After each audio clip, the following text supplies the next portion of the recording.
Hello and welcome to the TheSadFan, where we talk about the good, the bad, and everything that made you sad from the previous week. And it is official. All of football is officially back, not just college football. But let's start with college football, even though we had an amazing end to our Sunday night with the Buffalo Bills and the Baltimore Ravens coming down to the literal wire. We're going to start in college football, like I said.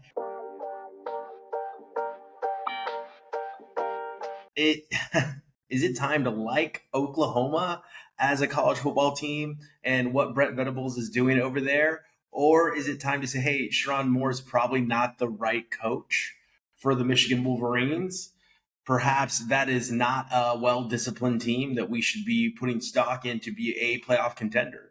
Now, obviously, everyone just cares if they can beat Ohio State in the rivalry game at the end of the year. But Sherrone Moore, nothing last year at all. He's been suspended already this year. We've got a lot going on with this guy, and he's not giving you results on the field. So I don't know if it's time to start rooting for Oklahoma or if it's time to say, hey, Michigan's just not going to be that good under Sherrone Moore.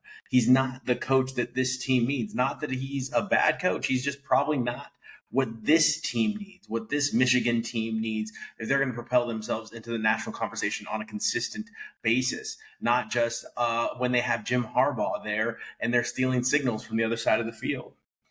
Also, this week in college football, is it time to worry about the SEC? Like, is the SEC overrated? I mean, we know the SEC is overrated. We know there's SEC bias. But LSU, coming off a big win in week one, just leaves us all wanting more from their offense against a not great Louisiana Tech team. And Brian Kelly has never really given us something to be like, wow, this team is amazing. And now this year we get one big win from LSU in week one, and then we see them against Louisiana Tech. And yeah, they won, but it was uninspiring because you have an offense that you have an offense like LSU's current offense put up only 23 points against Louisiana Tech. And yeah, that leaves something to be desired. We want more. And then, of course, Georgia, though they had a weather delay, they didn't do much in way of inspiring when they played against Austin Peay as well. They also should have literally put up 1 billion points, and I think put up 28 in that game, which is nothing.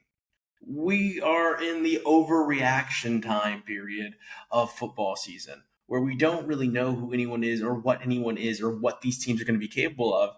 And I think it's time to overreact to the SEC and say we should be worried about what's going on in the SEC.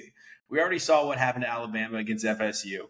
We already saw now that perhaps these offenses aren't what they should be. And then we saw what Arch Manning did against Ohio State in week one. Now, speaking of Arch Manning, a lot of people are saying, hey, Arch Manning's going to be okay.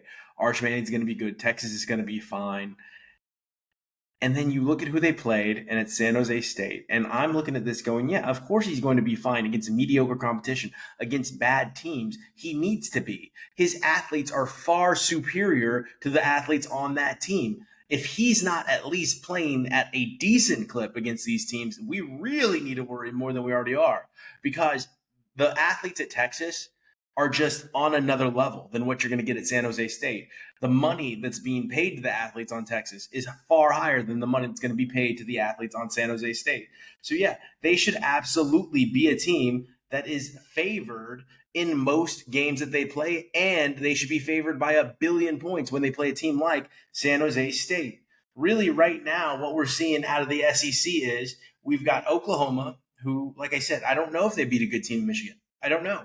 It's hard to tell. I don't know if Sherrone Moore is going to be able to put a good product on the field. They're going to be ranked high every year because it's Michigan, but outside of the name that comes with that school, there's not a lot that we're really cheering for right now out of Michigan. Like, a lot of people were inspired by the quarterback that they have over there, but this week, look what he did against a good team, and then he loses his mind on the sideline.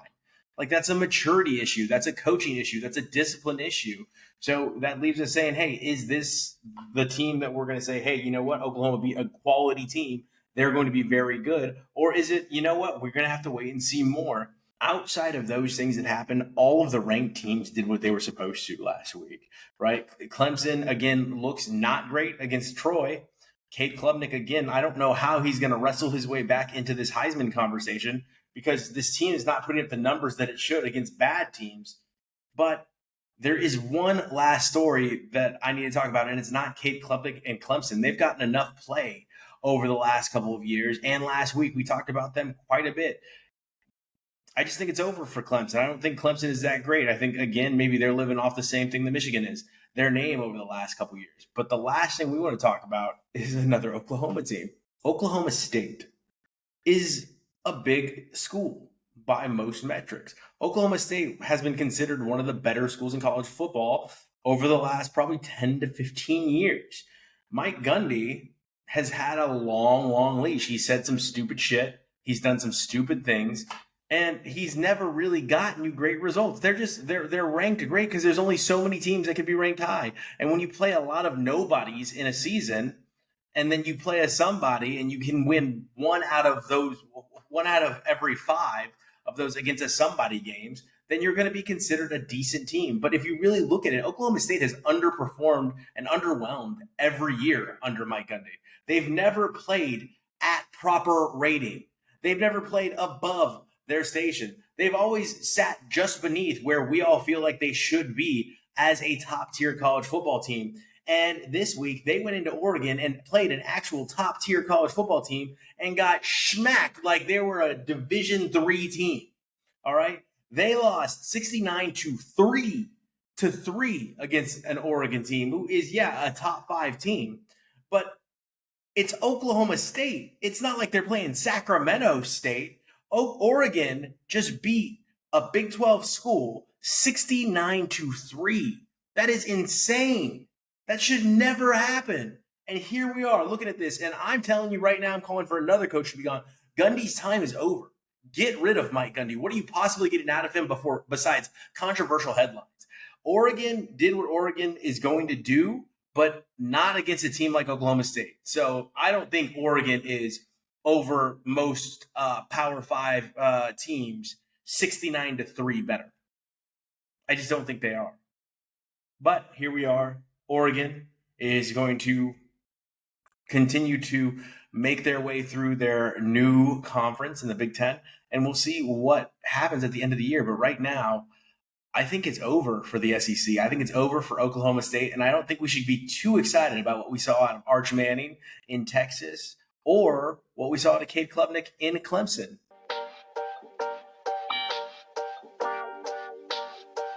All right, we had a spitting incident on the very first game of this year, and Jalen Carter was removed unceremoniously from the game. Now, why was he removed unceremoniously from the game? He was ejected for spitting on Dak Prescott, and spitting is never okay, and we've seen it throughout the years. It brings me back to Bill Romanowski, but he spat at Dak Prescott, and upon further review, Dak Prescott spat at him first. Now, neither one is justified, nor should it ever happen in an NFL game or any scenario. What am I saying? This should never happen. Don't spit on people. What the hell is wrong with people? But I'm thinking that the NFL should go back and suspend Dak Prescott. If Jalen Carter missed an entire NFL game, the shoe should be on both foot. It's not double jeopardy. He didn't get caught. So now we have it in 4K. Dak Prescott spitting at Jalen Carter, and perhaps it's time to look at suspending Dak Prescott as well. Maybe we don't let him get away with this. I mean, the Cowboys looked better than we thought they would, but this was a silly situation that shouldn't have happened. And of course, in this game, we have a weather delay, which was trending all Sunday. Weather delay. There were so many damn weather delays this weekend. It was crazy, and this one lasted over an hour. That being said, the game was great before the weather delay, and then it's like they came out of there and just decided we're not going to do anything else for the remainder of this game. We did what we've done, and that's it. And that's really all they gave the fans. Like, if you stayed up, that good for you, but also why? I woke up and the game was still playing. So it was good for me over here in Europe, but for you guys in America, why would you stay up, especially with the product they gave you after everybody came back onto the field after the weather delay after the weather delay was over, it was like a tale of two games. After the weather delay was over, it was not exciting. It was not fun. It was really just, all right, let's run out the clock and get the heck out of here. We don't need to be here anymore. We already have been here way longer than we should be, and we need to end this game. And of course, it ends the way it does in most Cowboys games, with the Cowboys losing. Now, is that a sign of things to come for the Cowboys?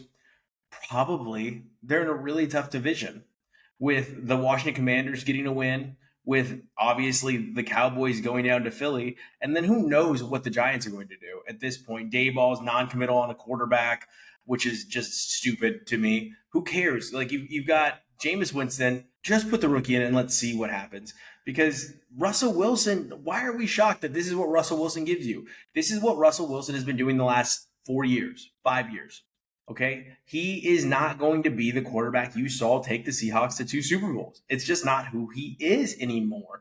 And he's not capable of making those plays, of making those throws, especially on a team like the Giants.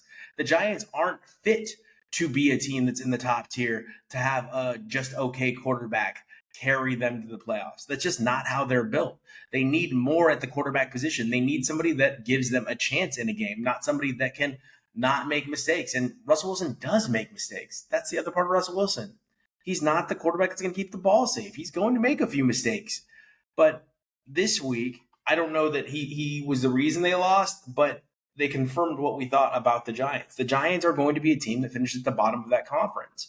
However, they could surprise a couple teams like the Cowboys.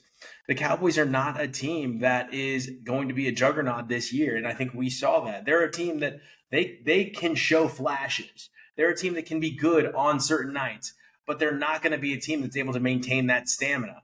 They're not going to be able to be a team that doesn't get surprised by bad teams, and that's why I think the Giants could shock them. This is what we're going to see out of the Cowboys this year. They're going to be in some games and lose them at the end because they don't have a closer, because Dak Prescott has never been that dude, and he's still not that dude. And we saw that in the first game of the year. He wasn't able to go out and win them a game. But you know who was able to go out and win a game? Aaron Rodgers. Let's go all the way up to the North, and let's talk about the AFC North. And we're going to get to Buffalo here in a second. We can just graze over the Cincinnati Bengals game, right? Because the Browns just Browns.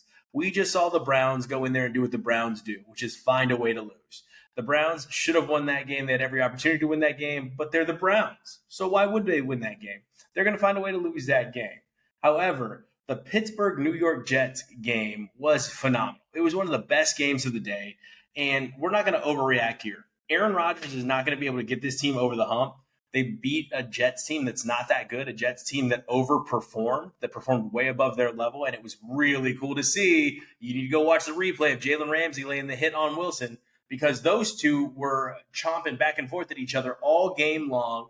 And what happens? I mean, Wilson, you've got to make that catch if you're talking shit all game. You can't, no matter how hard Ramsey hits you, you hold that ball and you get up and you show him that no matter how much smack is talked, you're the big dog. No, you weren't on this play. Jalen Ramsey showed you who the real big dog was in that matchup. After he hit you so hard, the ball shot 10 yards the other direction. Okay. So Aaron Rodgers looked good in this game. He was making plays. He still can't move. So he's not going to be able to move, but the arm is good. The arm looked good throughout the game. The back shoulder fades that he was throwing, the decision-making is still there. He made a couple throws that had you grab your hair, but outside of that, he looked good in this game. He looked stable enough to be a quarterback, unlike Russell Wilson, that as long as you're in the game, as long as your defense is keeping this game tight, he can win it for you still. And that's what we saw against the Jets. He went out there and was able to win it for the Pittsburgh Steelers. You feel bad for Justin Fields because that was the good Justin Fields game. And you're just not going to get that out of Justin Fields week in and week out. You're going to get sporadic good games and you're going to get sporadic bad games. And in this game, you got a Justin Fields great game. Unfortunately, the team just couldn't capitalize on that Justin Fields great game, and the Jets went down. Just like we saw the Bills capitalize on a great game from Josh Allen in the battle of the MVP and the MVP runner-up from last year, the battle of the debate of who's going to be the MVP this year. Josh Allen comes out and wins, and it didn't look like he was going to win. Derrick Henry was going crazy, but oh no! Derrick Henry is a big reason why the Bills were able to come back with a tragic fumble towards the end of the game. Derrick Henry was able to put the Bills in position to win this game. And what a comeback the Bills had. What a comeback Josh Allen had. The team never gave up. And it's funny that Josh Allen took a little minor shot at people that were leaving that game because you just can't walk out on a game that Josh Allen is your quarterback in. There is always a chance that Josh Allen is going to come back and win that game, just like with Patrick Mahomes. Patrick Mahomes lost this week, though. We don't have to talk too much about that. The Chiefs lost. We're happy about it. We still think they're going to win the division, but Chiefs lost. That's all we need. But so as not to overreact, Josh Allen may be the best quarterback in the NFL right now. And this is do or die time for the Buffalo Bills. And they went out there and they did on Sunday Night Football. They went out there and they got a comeback win against an opponent that could see them towards the end of this year and could be the ones that they're fighting with for home field advantage. Right now, that was a must-win game for either of those teams, week one, and the Buffalo Bills found a way to win in incredibly exciting fashion, in a way that let teams know, that put teams on notice, hey, this is not a team that's going to go down easily. This is not a team that you can't kill. You have to kill the Buffalo Bills if you think you're going to beat them. If you think that they're done, you need to continue to put up points. You cannot run out of clock. Stop doing that, by the way. If you've been watching TheSadFan for a while now, you know our stance on this. Just keep scoring. Don't start clock managing too early because these athletes are too good. These players are too good. These teams are too good. You're going to find yourself on the newspaper as a team that just gave up one of the biggest comebacks in history in the last 4 minutes of a game. So we already talked about the Chiefs. They lost. The Raiders, let's not overreact to this. The Patriots, that's a bad team. We're worried about Brock Bowers right now. Brock Bowers left that game with an injury.